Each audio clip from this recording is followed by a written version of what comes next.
ഇന്നലെ റോ കഴിയുമ്പോൾ എല്ലാവർക്കും ഉണ്ടായിരുന്ന ഒരു ഡൗട്ട് എന്ന് പറഞ്ഞാൽ ബെക്കി ലഞ്ചിൻ്റെ ഇത് ലാസ്റ്റത്തെ റോ ആണോ എന്നായിരുന്നു. കാരണം വന്ന റിപ്പോർട്ടുകൾ അനുസരിച്ച് ഈ വരുന്ന ശനിയാഴ്ച ബെക്കി ലഞ്ചിൻ്റെ കോൺട്രാക്റ്റ് അവസാനിക്കും WWE ആയിട്ട്. ബെക്കി ലഞ്ചിന് കമ്പനിയിൽ തുടരാൻ വലിയ താല്പര്യമില്ല എന്നാണ് ഇപ്പോൾ വരുന്ന റിപ്പോർട്ടുകൾ പറയുന്നത്. കോൺട്രാക്റ്റിൽ വലിയ എമൗണ്ട് ആൾക്ക് വലിയ പിടിച്ചിട്ടില്ല എന്നാണ് റിപ്പോർട്ടുകൾ പുറത്തു വരുന്നത്. AEWയിലേക്ക് ലീവ് ചെയ്യാൻ ചാൻസ് നല്ലതുപോലെ ഉണ്ട്.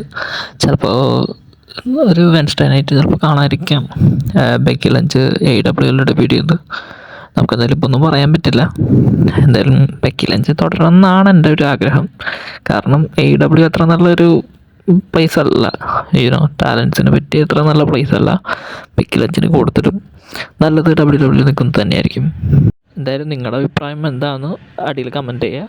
ബെക്കി ലഞ്ച് WWE തുടരണോ അതോ AEW തുടരണോ എന്ന് നിങ്ങളൊരു അഭിപ്രായം പറയുക. ഓക്കെ.